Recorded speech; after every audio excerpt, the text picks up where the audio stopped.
no doubt, I am the Director of the Air and Renewable Energy Division for the Department of Environmental Quality. I want to thank you all for coming out this evening for an informational discussion, informational briefing on the proposed Buckingham compressor station air permit.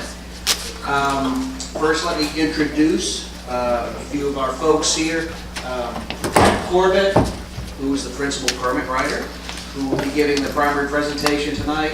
Tamara Thompson, who is our air permit chief in the Richmond office. Cheryl Mayo, who's also one of the permit writers from our Piedmont Regional Office. James Kyle, from our Piedmont Regional Office, air permit manager as well. We have Jerome Brooks, who is a former air compliance manager, now water compliance manager at DEQ. He's also been here in his role as our environmental justice coordinator at DEQ. We also have Ann Rand and Irina Callis from our Public Information Office, and I think the Deputy Director for our Piedmont Regional Office, Kyle Winter, is somewhere out front, directing traffic. So thank you all for showing up. Sort of the ground rules for this evening, what we are doing is, this is an informational briefing. Pat Corbett will give a PowerPoint discussion of the proposed permit, details of the proposed permit, and that'll take about half an hour. And then we'll have a question and answer session that'll go to 8 o'clock. We have to be out of the building close to after 8, so we really can't go beyond 8. But hopefully that'll give enough time for the folks here to ask their questions. I'm just going to give a sort of a brief opening statement. It really isn't the word before Pat takes the podium. First, we're going to say some things tonight you probably don't want to hear. We're going to say some things tonight we hope you're very happy to hear. But I'll give you the bad news first, and the bad news is that here at the DEQ Air Division, we only regulate air quality. We do not regulate noise, we don't regulate light, we don't regulate land use. Those topics are all under the jurisdiction of the local authorities, in this case the Buckingham County Board of Supervisors. We cannot permit or we cannot process an air permit application until we have certification from the board that they have approved the project to go forward. We got that certification from the Board of Supervisors earlier this year, and we're now in the process. We've prepared a draft permit. It is out for public comment. I think it went out to on the 8th, and the public comment period will run until September 11th. So we urge you all to submit written comments. We will be having a public hearing at the end of the public comment process. That will be held at the Buckingham County Middle School on the evening of September 11th. As I said, we deal with air quality. We don't deal with land use issues. So what we hear tonight will be a presentation on what the permit does for air quality. And on that score, our air permits have to guarantee two things.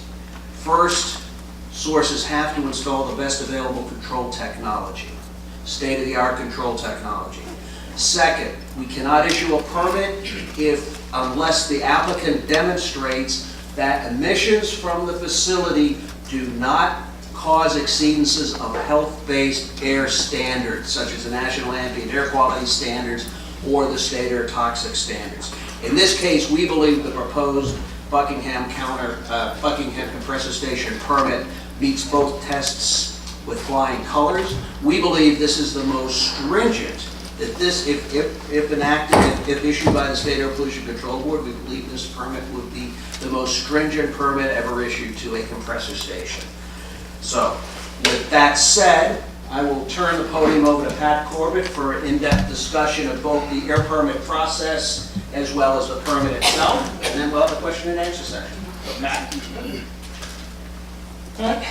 Good evening. As he said, my name is Pat Corbett. I'm going to give an overview, brief presentation, 30 minutes, then we'll open up the floor to questions about the air quality permit that you guys may have. There we go. The agenda is up here. So we just went through this. Where there are slides that Mike already addressed, I might move a little quicker through them, but we're going to talk about Mike's opening presentation. I'll give you a brief overview of the permit program generally.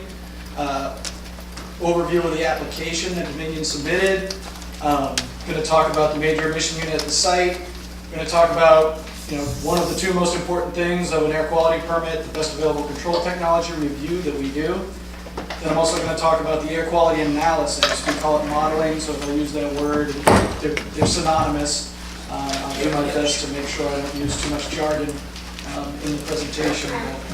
And then I'll give a brief overview of how public comment periods work, the public hearing that'll occur, and then the Air Pollution Control Board consideration of the permit. That's something that we want you all to leave here with an understanding of how to interact with us on this air quality permit. And then we'll open it up to the floor for Q&A. There were some questions early on about how we're going to do it. I think the meeting population is pretty good. We can just go around and let people ask questions individually, one by one. We'll ask it so that everybody can hear, and then I'll give a response so we can keep this moving and answer as many different questions as we can. We just covered all this. The purpose of the informational briefing, explain the process. The important part for me is talking about how to comment on this permit as part of the public. Really get you guys to understand. We deal with a lot of technical and legal, regulatory issues and jargon, and get you guys to understand how to make comments that we can consider and actually act on. And then the last thing is none of the oral comments will be part of the comment record. So this is an informal question and answer session. If you ask a question, that's not a comment on the permit itself. If you have something in writing that you want to give to us as a comment, we'd be more than happy to accept that here and take it back. It'll become part of the record. But all the oral things are not part of the record. Covering multiple things at the same time. We've already talked about this. I'm not worried about people focusing on air quality. I know that there are a lot of concerns in the area and a lot of concerns nationally about pipelines. This is about the air quality permit for the Buckingham compressor station. Just in order to save time, I'll just move through some of the less important slides. So, how does the air permit process work generally? A source, which is a facility that wants to do an activity that emits air pollution. It's just a word that we use. Source determines the activity that they're going to do and where they're going to do it. Siting the facility is the responsibility of the local government. We don't deal in the siting of the facility. We wait for the local government to approve the site, basically make sure that it's zoned properly before we can move forward with the draft permit. Then the source completes an application to us. We do our review, and our review is to ensure regulatory compliance. So we're looking at the air quality regulations that apply to a given facility. When we're looking at that DEQ, when we're doing our review, what we're reviewing, the key aspects are the type of pollutants that are emitted, the quantity of those pollutants that are emitted, because obviously, the amount of a pollutant emitted impacts, what it does to the atmosphere. We determine what federal and state regulations apply, and again, we can't really stress this enough, but we review the best available control technology, and then we also review any air quality analysis or modeling. Once we feel like we have an application, we will start to draft a permit that has requirements that a facility has to meet. We also put monitoring and record keeping and reporting to make sure that a source has to demonstrate compliance with those requirements. So we don't just put requirements in a permit and never look at them again. There's actually ongoing compliance that a source has to maintain, monitoring they have to do that we can inspect and verify that they're in compliance with their permit. Then we draft the permit and any associated documents like an explanation. If you all have been on the webpage, you've seen the engineering analysis. That's essentially our explanation of our review. We hold a public comment period if required. So Buckingham Compressor Station is controversial, and one of our requirements for public participation is if anybody is interested in a permit. So we're here, we're giving you a briefing, but that's why we're holding the public comment period. And then the regulation requires that we hold a public hearing at the end of that public comment period. Some basic background on the application. It came in 2015, that's a long time ago. The FERC process requires facilities to submit applications extremely early in the process. That's not an abnormal thing. The local government, Buckingham approved the site for zoning in February 2017. It's obviously a key step.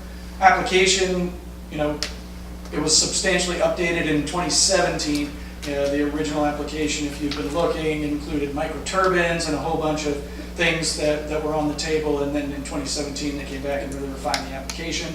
From that point on, there's a lot of back and forth that goes on. We review the application, we ask questions, we want sources to look at, this is probably a better way of controlling this pollutant, why don't you do this, and there's always this back and forth between DEQ and any source. And there was a lot of it in this particular case as well, with the application finally being deemed complete in July of this year, just 3.5, 4 or 5 weeks ago.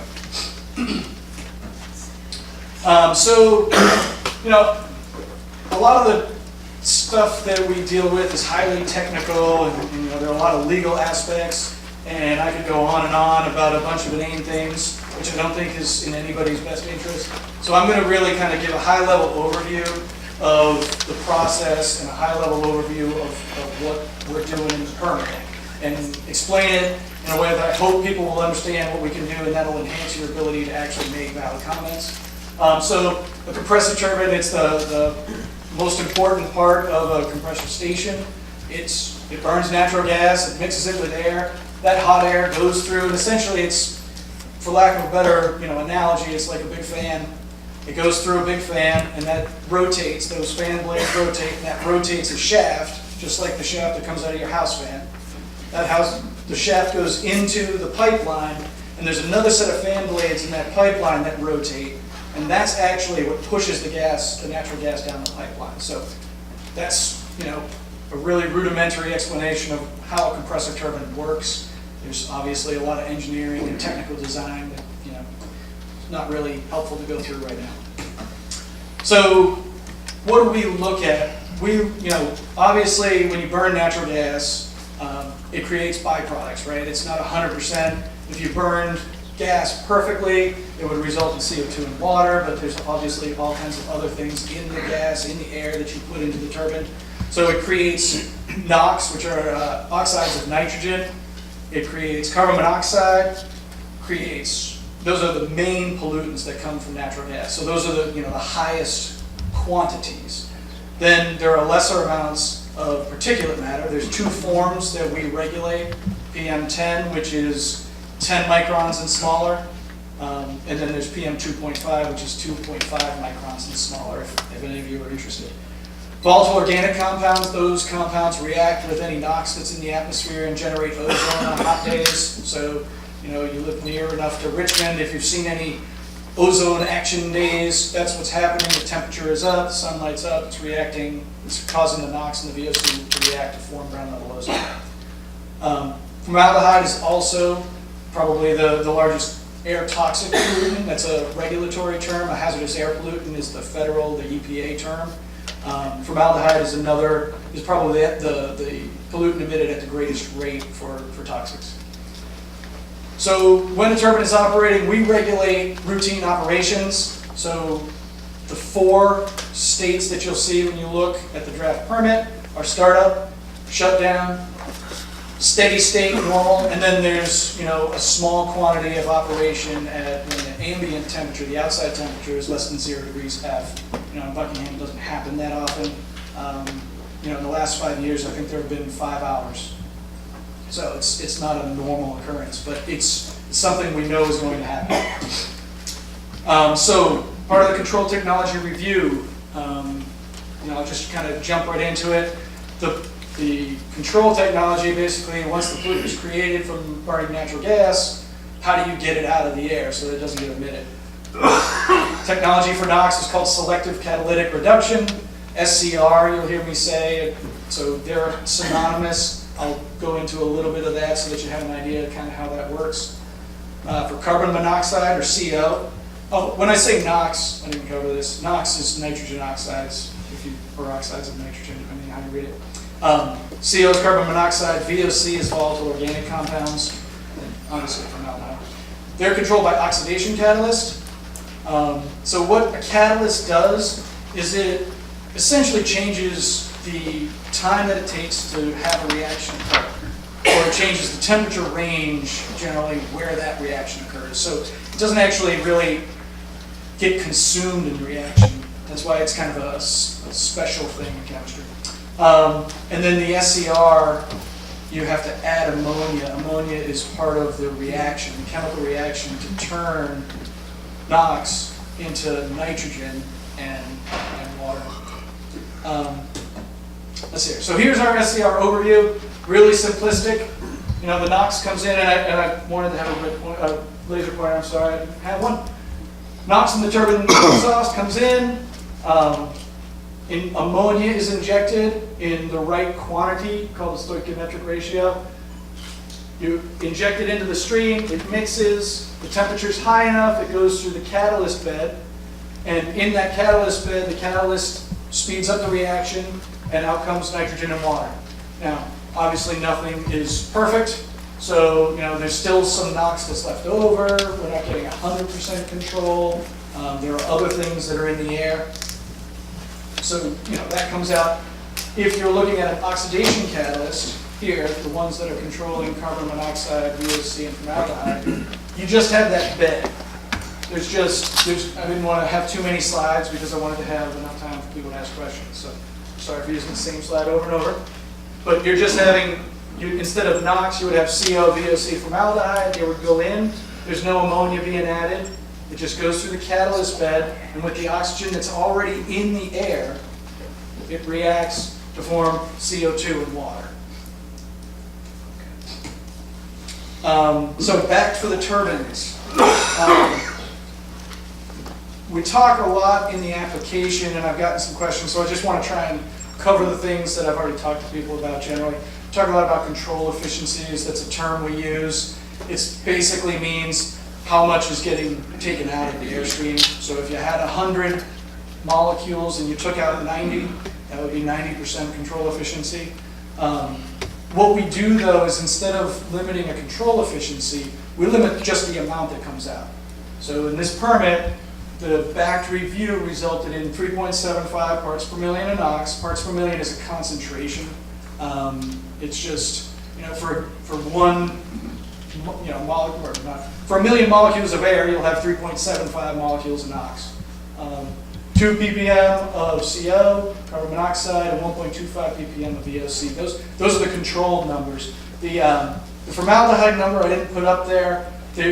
Because of the turbine size differences, each of the rates is slightly different. But if I remember correctly, the highest number is 0.2 pounds per hour. So it's less than a pound an hour, and that's not very much, honestly.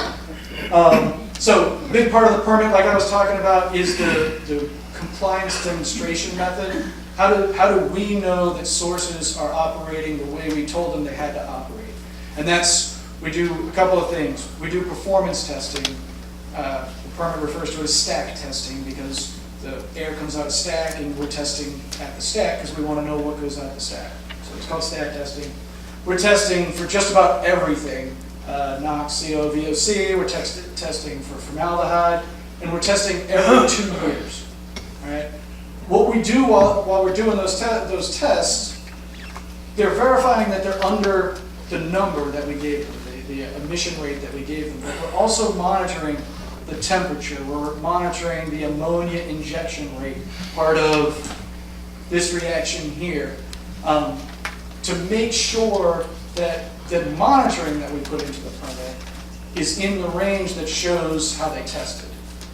I'm not sure that made very much sense, but essentially you want to know if they were injecting 1 liter of ammonia and they passed the test, then they need to continually do 1 liter of ammonia. Sorry for being long.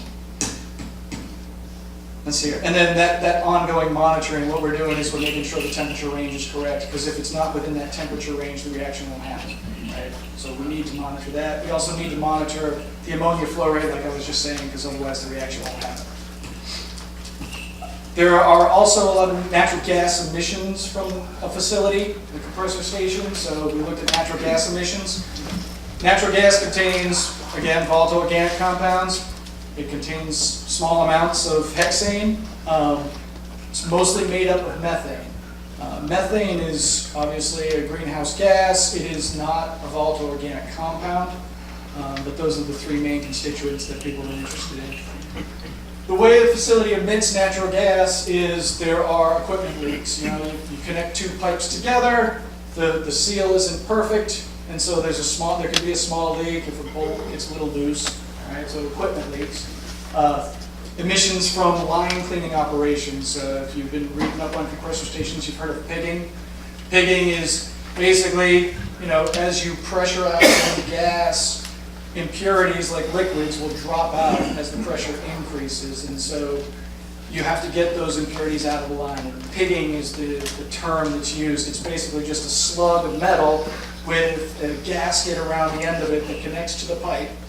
And when you shoot it down, you just put it in the line, and natural gas is already flowing through the line, so it pushes the pig down, and in front of that pig is a bunch of any condensates that have dropped out. And then it goes to the next station, stops, and you take the pig out. That's a pigging event. Startup and shutdown of compressor turbines are also where emissions of natural gas happen. When a compressor turbine shuts down, you need to be able to, vent the piping around there of the natural gas so that you can get in there and work on that turbine. So it's part of a maintenance. And then once a year, there are emergency system testing, and they have to test the valve, and when they test that valve, you can emit natural gas. So equipment leaks, like I was saying, valves, pumps, flanges, anywhere there are connections, you tighten them up at the beginning, over time things loosen, and they can leak. And you minimize the amount of emissions from leaking by going an ongoing maintenance and repair system, right? You have to go through, and in this permit, they have to daily walk through and do a visual and odor test to see if anything is leaking. If something's leaking, they have to fix it within 5 days. There's a thing that I've heard there's some confusion on because there are a lot of words in that condition. They have to make their first attempt within 5 days, and then they have to fix it within 15 days. There are two circumstances. One where something is really in a position where it would be unsafe or require a system shutdown to fix. And if that system shutdown would emit more gas than just letting the leak go, it's a trade-off, and it's a better trade-off to have less emissions from the little leak than vent the whole station just to fix a little leak. So that is an allowance in the permit that is separate and shouldn't occur that often. There's some, basically everything should be fixed within 5 days, because most of the things that are found are, you need to tighten some bolts. It's not usually the big stuff. Oh, and then, so that's the daily walk around. There's also a quarterly LDAR, leak detection and repair. This is the same slide, I'm sorry, I moved forward before looking down. Leak detection and repair, that's where you do the same walk around, except for you have an optical imaging camera that I'm going to go into on another slide. This one. So I started early, the daily AVO, the audio visual olfactory. That's what I just talked about, the quarterly leak detection. It uses the camera, and I think this will work. We were having some AV difficulties earlier today, so I just thought this is easier to explain. What were you saying, Becky? I'm sorry. It's getting there. Is it going to? It's showing what I want. It's showing on my screen. All right, it's not important. I just thought people might want to see it. Basically, you can see the gas flowing out of any particular leak. That's what the camera does. If you Google it, it comes up. There's hundreds of videos of people selling cameras that you can look at. So, fixing leaks as quickly as possible. If they don't fix them quickly, then obviously, anything, they have to show compliance. If they're not in compliance, then you have to work with the enforcement area. So back for the pigging operations. So like I was saying earlier, it's essentially like a squeegee in the pipe. That's how I think of it. And you use natural gas to push. So you have a section of pipe that's a little bit wider. You put the pig in the pipe, you close it all up, and then you open up the valve, and the natural gas pushes the pig down to the receiving station. Gets the receiving station, you block off the valves, and you open it up. And when you open it up, that's when the natural gas comes out. So it's a very small section of piping, and it only happens when you're putting the pig in or when you're taking the pig out. And then the back for that is to minimize the number of vents. The gas coming through this pipeline should be very dry, so there aren't a lot of pigging events that are needed. There are areas where the natural gas that comes out of the ground is really wet, and by wet I mean has a lot of impurities that will condense under high pressures. So those, sometimes have to pig 4 or 5 times a day. The pigging events in this permit are 15 pigging events per year. Natural gas, like I said, is emitted during compressor startups and shutdowns. Obviously, turbines don't run continuously. We make that assumption. We're always looking at things worst case. So we're looking for the highest emission rate, the most emissions, the worst dispersion. So they don't run continuously, even though we assume that. And when you have to work on it, sometimes you have to open up all the piping to get in there. That means you have to vent that compressor turbine. If the turbine is shut down, all right, the dry seals stop operating, and that's why you have to. Dry seals is a term I won't go into yet, but they stop operating, and that's why you have to vent it. All right. So if you shut down and you have to vent, then there's oxygen in the piping, and when you go to start it back up, then you have to get rid of all that oxygen before you you open up that turbine back into the gas pipeline. Obviously, you don't want oxygen in a natural gas pipeline. That oxygen causes things to burn, so that's not good. So this is a really just a picture of a compressor that I picked up. At the bottom here, this is where I wanted where the big gray line on the right-hand side, bottom right corner. That's essentially the turbine. It goes. You can see the shaft going in, right? Goes into that compressor case. That's where the fan blades are actually in the gas stream, pushing the gas down the line. Obviously you have something in the piping and something outside the piping, so you have to have some sort of seal. And that's the technology, the dry seal technology. If you've been reading, you've seen 2 types of seals, wet seals and dry seals. Dry seals are better than wet seals because of the way they work, and the amount of emissions when you're using a wet seal is much higher. So this is a rough diagram of a dry seal. You can see the shaft in the middle. That's the spinning drive shaft that goes into the compressor case and spins the fan blade. Right? You can see these little teeth, the zigzag pattern there. Right? That's called a labyrinth seal. It's the method that you use to actually create the seal. Obviously, you can't put metal on metal and then spin one piece of that metal at really high RPMs. That would generate a lot of heat because of friction.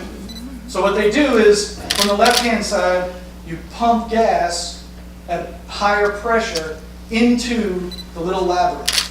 And that creates a barrier where the natural gas that's on the right-hand side, actually in the pipeline, doesn't flow this way. So what you're essentially doing is you're pushing gas into the pipeline to make sure it doesn't leak out. That's essentially how it works. So that's a quick explanation. How do you make it so that when you shut down a turbine, you don't have to vent all the natural gas that's in the pipeline right there. Operation, you're pushing gas into that side, the left side of the labyrinth seal, right? And because it's at a higher pressure, some of that gas is flowing into the pipeline, right? If you shut down the turbine and close the valves, when you're pushing gas into the pipeline, it doesn't have anywhere to go, and the pressure builds and builds and builds. Right? Obviously, you don't want that, so you vent the piping. But here, what we're requiring them to do is to actually have a system, a separate system that pulls some of that gas out of this gray cylinder right there at the end of the turbine. That's the compressor case. It pulls gas out of that compressor case and pushes it back into the pipeline at another point. And therefore, it's never emitted. All right, so that's how you basically reduce venting emissions from a turbine startup and shutdown. There are still startups and shutdowns that are going to have to happen. I mean, that's just, you have to do maintenance on things. That's a fact of life. Right? So what we do is we minimize the number of times that Dominion can start up and shut down their turbines. Right? And that's one of the things I've seen that seems to be a little bit misunderstood is each turbine can start up and shut down by itself 100 times in a year. Right? That's still true. What we did was we reduced the number of times that they can vent those startups. So they still can start up and shut down 100 times a year, but they can only vent 10 of those. Right? So they can only vent them when they have to for maintenance. And so that's some of the confusion. Some of the numbers have been thrown around. I understand there's a lot of information out there. There was a lot of back and forth. Again, we have ongoing monitoring of that system to make sure that the pressure on the left-hand side is high enough. Obviously, for everything to work right, so we're monitoring that, and we're comparing that with the pressure inside the compressor case and some other things that go along with that system. All right, the last thing is back to I was talking about the emergency shutdown system testing. Obviously, it's required once a year because, just for basic safety. The Pipeline and Hazardous Materials Safety Administration, it's not a DEQ requirement. It's a federal agency requirement. They require the valve to be tested once a year. In the past, stations would open that valve and vent all the natural gas that's on the station. So what they're going to do now is they're going to cap those BSD testing events. And all that means is that they're going to put in a valve. So if you have a stack, a pipe that's open on the top, you have this emergency valve right here. They used to just open that valve and all the gas would go out. But now there are a couple ways of doing it, but you put in a valve up here and you close this valve, then you open this valve, then you close this valve, and then you open that valve. And then you only emit this tiny amount of gas. So to put it in perspective, each testing event is about 4.1 million cubic feet of natural gas. That's what could be vented during a testing event. After requiring this capping mechanism, it's 280 cubic feet. So from 4.1 million to 280 cubic feet. So this was something that I thought people might like to see. Mike was saying it's the most stringent permit. I could not find a permit that has more stringent requirements in it. There are a lot of things that I think everybody's moving towards, but I feel like we're really leading the way on this particular case, mainly with the startups and shutdowns and with the emergency system testing. So in the initial application, I was telling you back on the application slide that there's a lot of back and forth between DEQ and any source, and no different in this particular case. But the initial application came in with 5 ppm of NOx as the number. CO is 5 ppm. And I think everybody can see it. I don't really feel like you need me to read all the numbers. But you can see after our back and forth, what our current draft permit has is 3.75 ppm. So we lowered those numbers. The big one, obviously, is from the methane emissions, which we don't actually regulate methane in this permit program, but VOC and hexane, which is a hazardous air pollutant, are also in natural gas, and we regulate those. And that's our authority for doing that. So by regulating those, we reduced the methane emissions from about 55,000 tons to about 216 tons. So those are, obviously if you are familiar with global warming and greenhouse gases, methane has a very high multiplier. So that's a pretty large reduction. And then you can see the startup and shutdown of VOC and hexane. Hexane was emitted, there was about 3.9 total tons, and now you can see it's well less than 1 ton from the facility. The West Virginia and North Carolina, people I'm sure are familiar with those facilities. They're the other 2 compressor stations associated with the Atlantic Coast Pipeline. Each state, I want to say this, each state has a different set of regulations. So this is for comparison. It's not to indicate that West Virginia did something or North Carolina did something. They just have different regulations. And so what they did, is in accordance with their regulations. But just to give you a comparison with our column, where we are now is in that Buckingham draft permit column. So you can just do a simple comparison. So that's the back discussion. We also talked mainly about air quality analysis or modeling. There are national ambient air quality standards, they're federal standards that are protective of human health. They are across the entire United States. There are a variety of averaging times. So any pollutant that gets emitted has an impact based on its particular properties and the amount that gets emitted. So there are 1 hour standards, NAAQS standards, and AAQS NAAQS. There are 1 hour NAAQS standards and there are annual NAAQS standards. And there's a bunch in between, 3 hour, 8 hour, 24.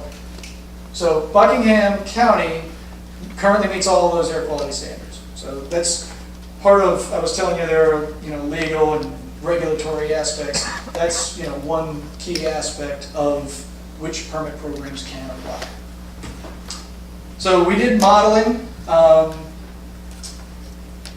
When you do modeling for the NAAQS, we have ambient air monitors across the state, and we do a review of which monitors best represent the area that we're looking at.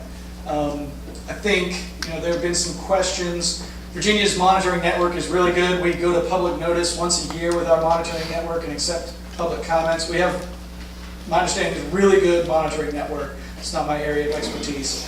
But when we're looking at that monitoring network, we take, what is the area? Is it a rural area or is it an urban area? That just means paving. Is there a lot of paving in buildings or is it more farmland and trees? And we look at those things. The background areas we selected, they all have higher populations. So they have more people, they have more emissions from vehicles, they have more emissions from other constituent sources, other facilities that emit air pollution. Then we also look at the facilities emissions. So Buckingham Compressor Station or BCS, we look at the worst case emissions. So in this particular case, all of these items I've been talking about, for the compressor turbines, the lower the temperature, the worse they operate. So the permit is written, and we did all of our modeling based on the worst case emissions, so we just assumed that it was 0 degrees Fahrenheit in Buckingham County all year long. That's the emission rate that we modeled, so it was conservative.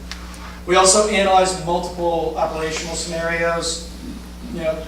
A turbine can operate at different loads, there can be different things going on, and that can affect how far the pollutants go up in the air, and therefore the impacts that are felt on the ground. And then obviously the worst case scenario is dependent on the pollutant and the averaging time. So for an annual standard, it might be one scenario versus a 1 hour standard of being a different scenario. The following NAAQS are what we modeled. All right, so here's the list. Both the 1 hour and the annual NO2, that's the criteria pollutant. The 1 hour and the 8 hour CL, these are the NAAQS that exist for these pollutants. We didn't pick and choose. If you're wondering if there are other NAAQS for these pollutants, this is it. The 24 hour PM 2.5 standard, the annual PM 2.5 standard, the 24 hour PM 10 standard, and the 8 hour ozone standard. There are a fair number of them. Again, worst case for each of the pollutants, for each of the averaging times, and the modeling results show that everywhere from the fence line on out, the ambient air impacts are less than the NAAQS. So we added in, different areas around. That's the impact from Buckingham Compressor Station, plus the conservative impacts from higher emitting monitors in the state that have similar land use. So it's a conservative approach. There's also an air toxics, air quality analysis. We have a state regulation. It's not the federal regulation. Federal regulation, EPA promulgates maximum achievable control technology standards. They have their own set of rules, and that's not what we're implementing. We're implementing Virginia's health-based standard.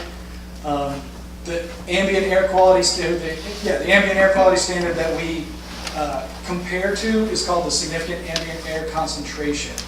Right? So obviously, it's not the amount of pollution in the air, it's the amount of pollution per volume. So it's a concentration, not just a ton per year number. ton per year for this doesn't mean much without a whole bunch of statistical analysis in the models. And again, we use the worst case emissions from Buckingham, and we analyze multiple operational scenarios to make sure that we model the worst case emissions. So the results, we modeled the 1 hour formaldehyde, the annual formaldehyde, and the 1 hour hexane standard.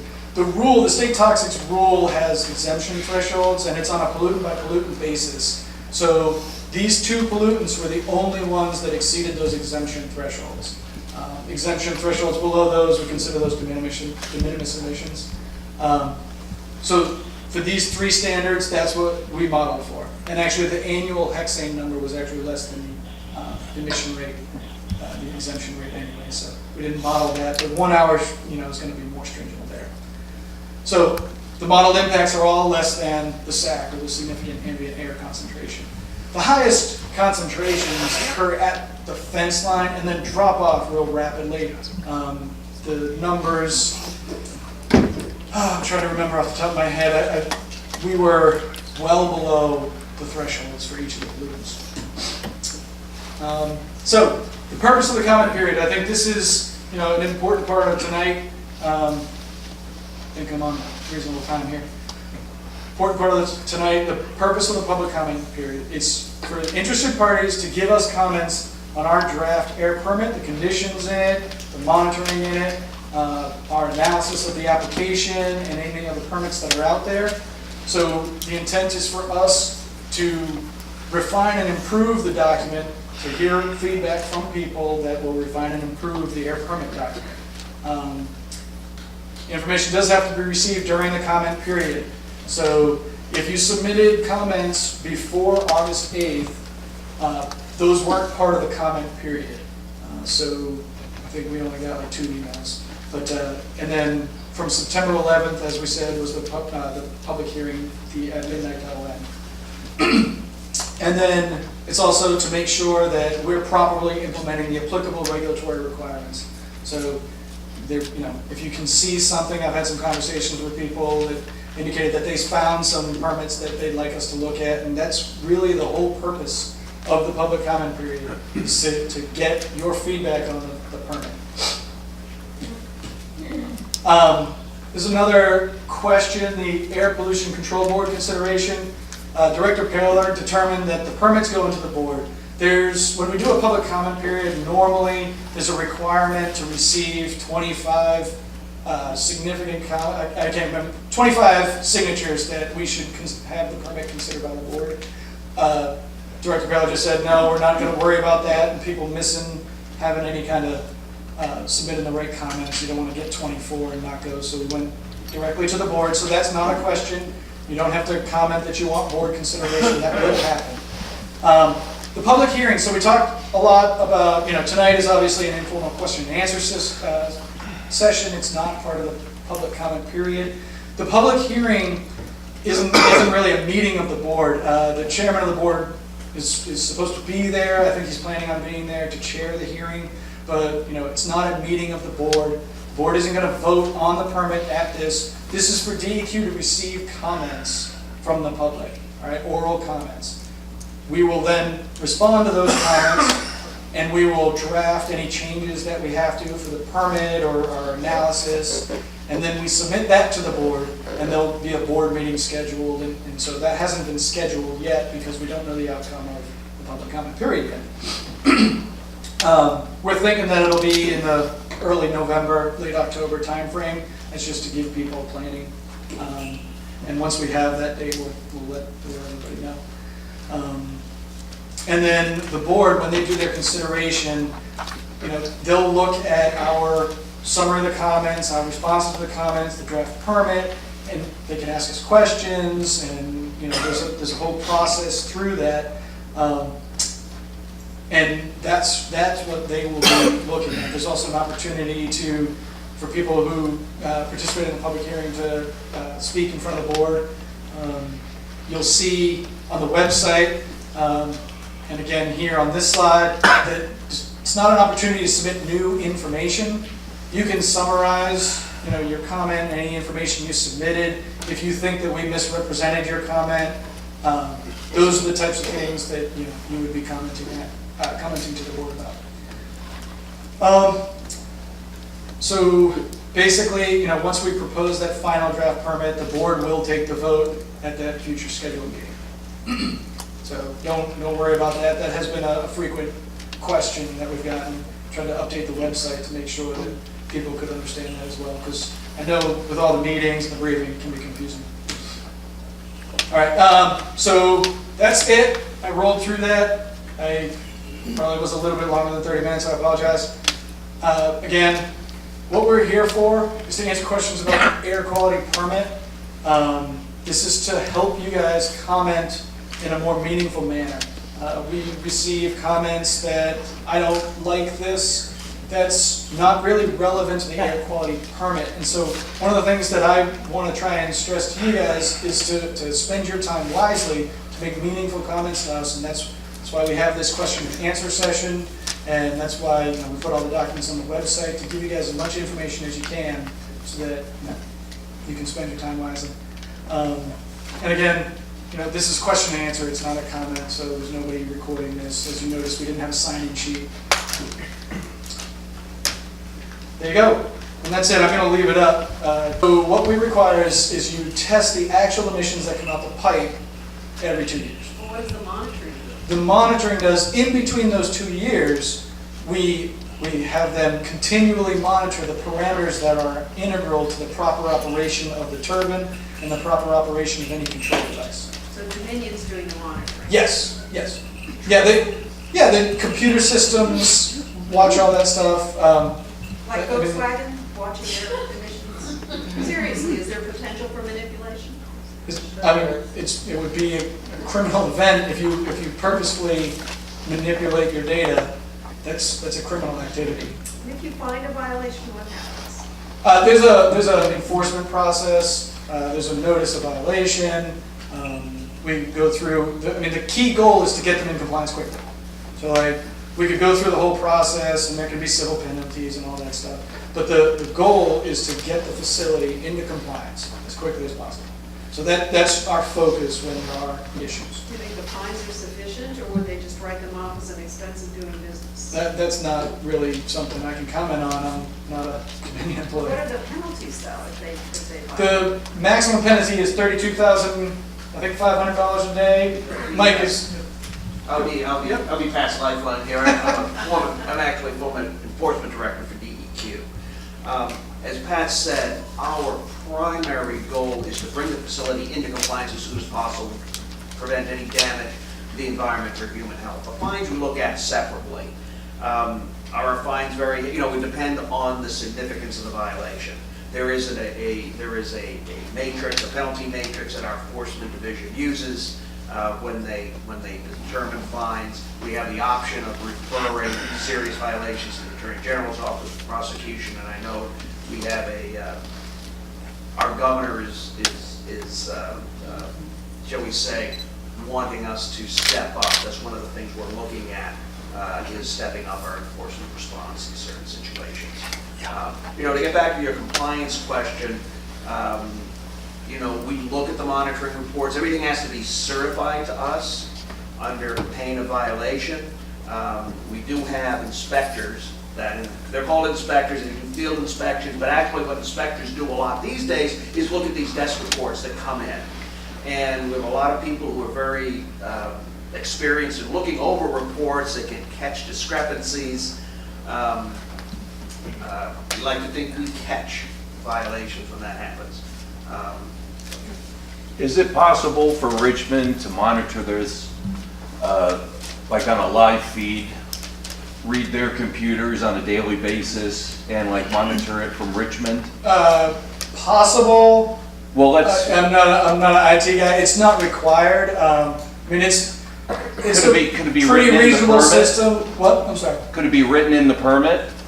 That could be a comment that you make. I don't know that it's ever been done before. I don't expect that it would be beneficial. The computer systems do a really good job of monitoring, and they're not super easy to tamper with.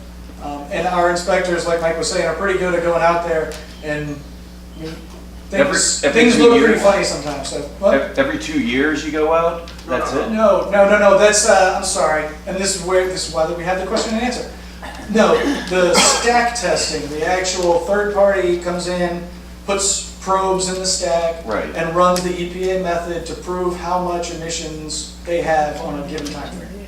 That's once every 2 years. The inspection schedule, they're required to report to us every 6 months the results of their monitoring, and then we can go out there whenever. I mean, we could go out there theoretically every day. Okay. But if you're 6 months, then how do you know if there's a problem?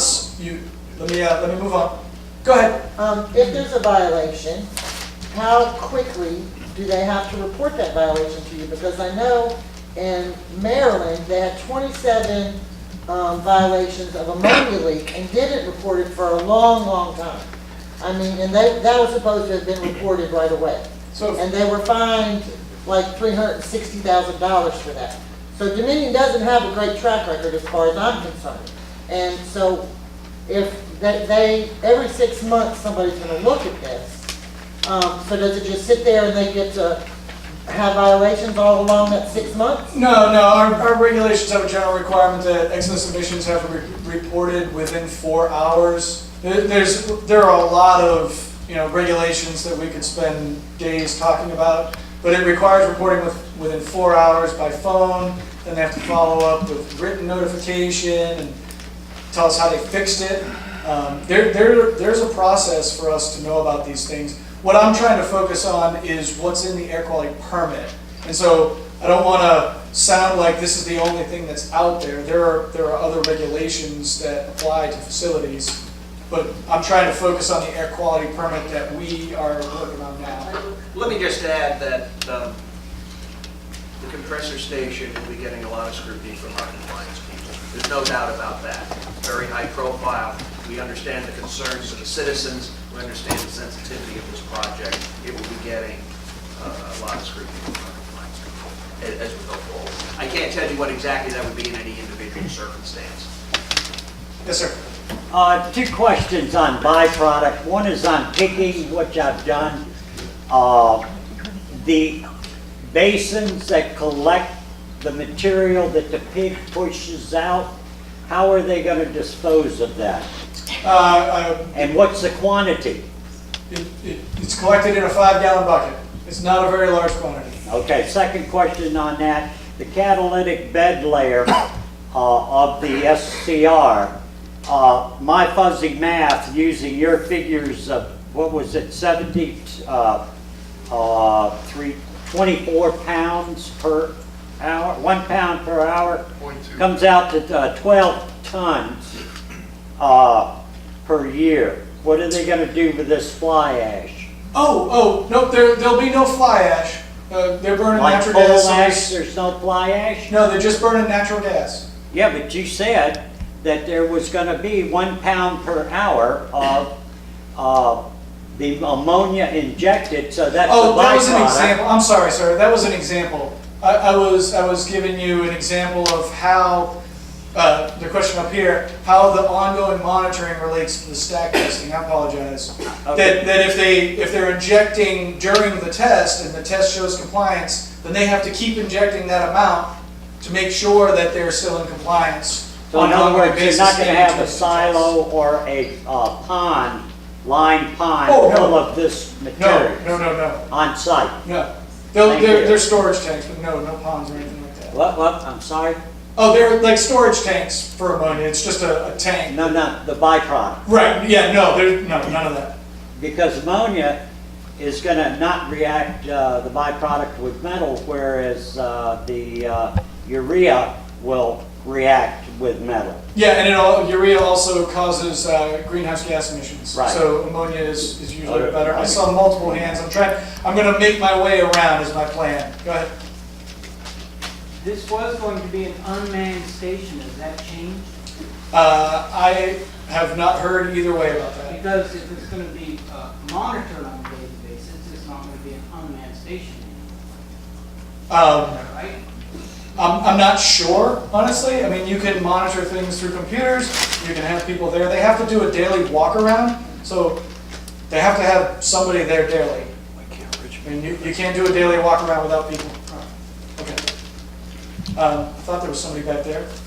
I'm coming to you. If a compressor station makes people sick or sicker, how will the state ensure that we get the health care that we need?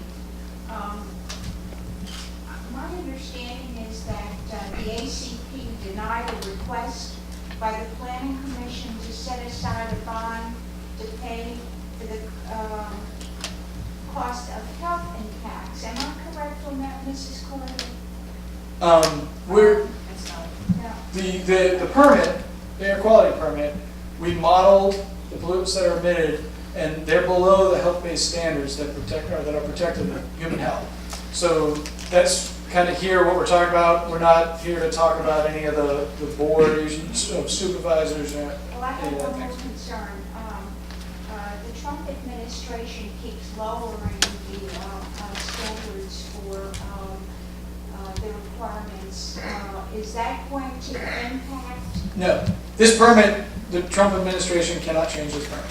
They can't? No. They can't lower it? Nope. Yeah, so thank you for waiting.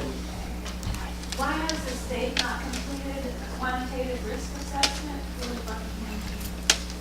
So risk is in the NAAQS, the National Ambient Air Quality Standards. EPA goes through a rigorous process to make sure that those are protective of human health. We then look at the facility and do computer modeling to make sure that the result of any ambient air quality impact is below those standards. Our state toxics rule, it's a rule just in Virginia, is a health-based standard.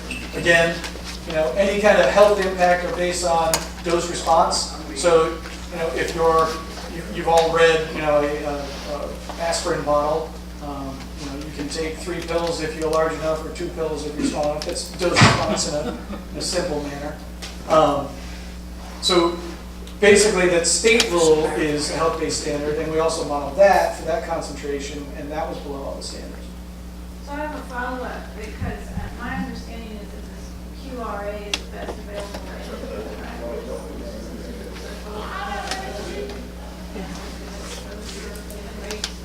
the rates that we have for economic, political marginalization of Buckingham. Isn't this QRA called for in this case? Well, we're talking about the air quality permit, and the regulations that we have to implement don't really go to that path. Go ahead, Mike. Yeah, I mean, I'll just add, I think one of the points I really want to make, and DEQ wants to make, and I think Pat is making it, is that in the course of developing this permit, we have done rigorous modeling to indicate, to demonstrate, and Dominion had to demonstrate to us as well, that none of the emissions that come from the compressor station will result in exceedances of the health-based air standards that Pat was talking about, either the NAAQS, National Ambient Air Quality Standards, for what we call the certain criteria pollutants, or our state toxics program. So that's, since those numbers are below the health-based standard, to us, that addresses the need for your quantitative analysis, because we do not believe that the emission should result in folks getting sick. Now, one can argue about whether those health-based standards are adequate, but that's really not why we're here tonight, because what we do is assure that the emissions are below the health-based standard with an adequate margin of safety, and our modeling indicates that, by and large, the emissions will be a bit below substantially, most of them are substantially below the health-based standards. Yes, sir. One of the figures you used was 0.2 pounds per hour. Was that in relation to carbon? No, that was in relation to formaldehyde. It's an estimate. Each turbine is a slightly different size. And so when you deal in concentrations, those are easier to have based on, regardless of size. But when you get into what I call mass emission rate, pound per hour emission rate, the amount of gas that you can combust, or the size of the turbine, does impact that amount. But roughly, each turbine is about 0.2 pounds per hour of formaldehyde. What is the allowable amount of formaldehyde? Well, we're required to implement BACT. A lot of formaldehyde. What? That's a whole lot of amount. We're required to implement the best available control technology, which is control with oxidation catalyst. Right, so that's a requirement of the regulation, that's done. And then once we get the result of that best available control technology, that emission rate, 0.2 pound per hour, we look at the worst case, and then we do the model. And so a lot is sort of a relative term. You could emit much less of one pollutant and have that be a lot because it has a higher health impact versus some pollutant that has, lesser health impact, like carbon monoxide. The health impact is very low, and so a lot of that would be just a completely different number. Does that help? Okay. Can I let him go? Of course, I wanted to. Okay. Yeah, no, that was my fault. That was my fault. This is a couple questions related to the startup and shutdown issue you mentioned. It's not clear to me if the way it's written, are all 4 of the solar combustion turbines anticipated to be running continuously throughout the year? So what we do is we assume, because if they're running, they're going to emit more, right? So for the combustion pollutants like NOx and formaldehyde, we assume that they're running 8,760 hours is what the maximum that you can run in a year. Then you also have different emission rates, like for hexane, from shutdowns. So we also look at how many times they're shutting down. So it's kind of like making sure that no matter what the scenario that actually occurs, we've covered it. No, I guess I understand that. I guess more, the question is really going more to do we know which ones they're intending to run primarily most of the time and which ones are kind of backup? Oh, no, that's completely dependent on, one, how well they're running, right? But mainly how much gas is being pulled out at the end will determine how much pressure or energy Dominion needs to add to the system. So if there's a lot of usage at the end, then more turbines are going to have to operate. Yeah. And if people just stop using natural gas completely, then there's So there's not like a first in line, second in No, line, third. no. It's up to them to run which ones they want to run. right, and the resulting emission standards are the same for the combustion pollutants except for formaldehyde, which we limit. And is the startup and shutdown limits required for, is it related to malfunctions or just regular maintenance? For example, if there's a malfunction with that. It could be. I mean, there are many reasons a turbine might shut down. Could be it needs maintenance, could be it's no longer needed, could be something went wrong with it. I mean, there's a host of reasons, but we don't really care because the amount of emissions are what we're looking at. So if it shuts down for one reason, as long as they don't shut down more than 100 times a year or have 10 venting events a year, then that's what we're reviewing and that's the worst case. And because that demonstrates compliance with all the requirements, then that's really the sandbox that they get to operate through. Good.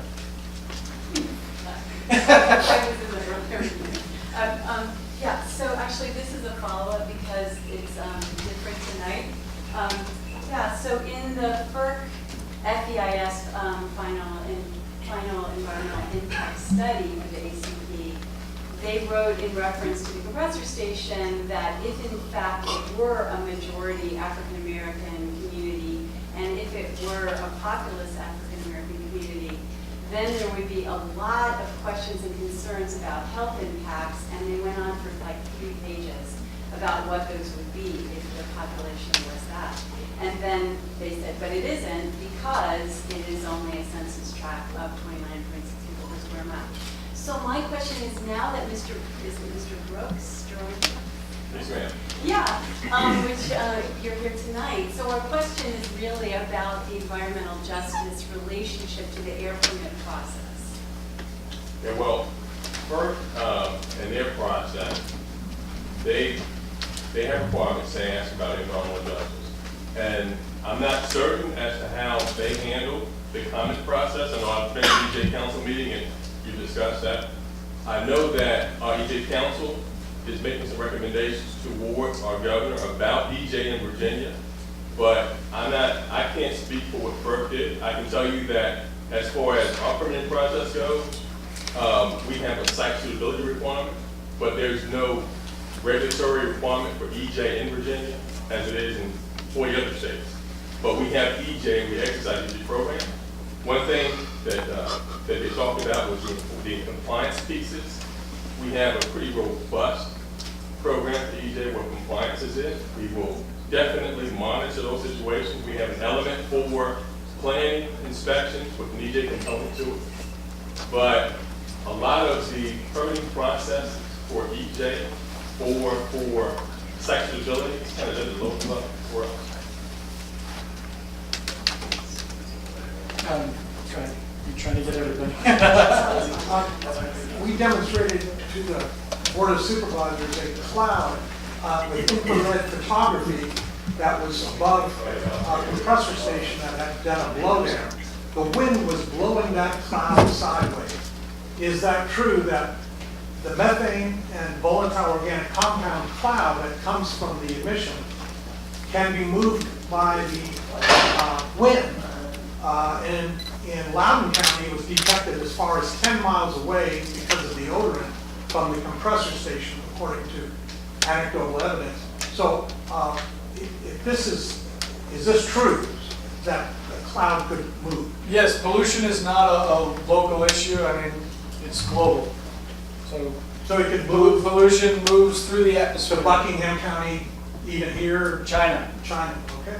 Well, at some point it falls, I mean, it depends on the pollutant, at some Yeah, point. I mean, it there have will been fall in the back. past mercury CO2. studies, and I mean, It depends. obviously depends on the pollutant. I mean, CO2 will go all over the world, some others like mercury cement will fall out close to the source of emission. Maybe you still have a question? Well, I was just trying to look for some clarification on what quantitative risk assessment is, because my understanding of quantitative risk assessment, which I didn't think was really answered, is that it looks at not only air, so that is where it does go beyond what you're doing, but it would be evacuation, it would be safety, it would be air emissions, it would be water emissions, it would be housing values, it would be, a quantitative risk assessment is comprehensive. So I guess the question that would follow from that is, what would be, I know that the comprehensive health impact assessment is kind of beyond what the air board, the air permitting process is, but how does the community make sure, if there isn't going to be that quantitative that takes all of those, since the health is the one that people are really, really worried about in this instance, how do they make sure that the comprehensive health impact assessment occurs? So we're here to talk about the air quality permit, Mary. And that's well beyond the scope of what we're trying to do. Remember, we're trying to help people meaningfully comment on the air quality permit. But do the And agencies it's talk not together? helpful to go beyond that scope, because if you comment on that, and I'll say it again, if you comment on things that are beyond the scope of our air quality permit, you're not going to get a very satisfying response from us, because we're bound by regulatory authority. And we don't have any regulatory authority to go to the levels that Mary's talking about. Yes, oh, go ahead. Well, I was just going to add, and I know Mary, you and I have discussed this previously, it's, what we do, we assure that emissions do not result in exceedances of the National Ambient Air Quality Standards and the air toxic standards. That has been the surrogate for assuring that the community is kept healthy. Now, obviously, that means you have to have, that those standards have to be legitimate standards. We have no reason to think that those aren't rigorous, legitimate standards. EPA goes through a very complex process to develop the National Ambient Air Quality Standards. It does so through a commission, through a group of independent health experts called the Clean Air Science Advisory Committee, or CASAC. EPA is required under the Clean Air Act to set these standards at a level to protect public health with an ample margin of safety, and to review them every 5 years based on evolving health science. Now, the EPA has always set, the standards they set are always sued on. They're sued on by NGOs, by environmental groups saying that they're not stringent enough. They're sued on by industry saying that they're too stringent and too costly. EPA standards are almost always affirmed by the courts. So, whether that gives you some element of security, it gives us some element of security to think that, yes, we are regulating to standards that do protect the public health. We have no indication that they're not at all. The standards are set pursuant to very rigorous procedures. Is it the comprehensive type of analysis that Mary's talking about?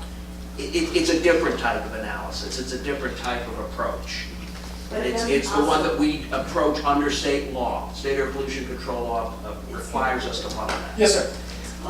Mr. Abad's question, this is related to it. He's an odorant. Is this wet, dirty gas going to have an odorant in it through its entire pipeway? No, transmission pipeline natural gas does not have an odorant in it. And there's no central alarm immediate within the area that's other than by electronic and, as you said, walk by. Are you talking about like a notification to the public? I mean, obviously there are. No, not talking about, my neighbor is 500 feet away from the compressor station. How are they gonna know they're breathing noxious, possible, harmful, deadly gas through an escape? There's no odorant in it like it is in the city? Well, it's part of just how natural gas transmission works. So this is no odorant? That's sort of beyond the scope of what we do. We're not pipeline Oh, safety okay. experts. All right. I'll come back to you. Yeah, on your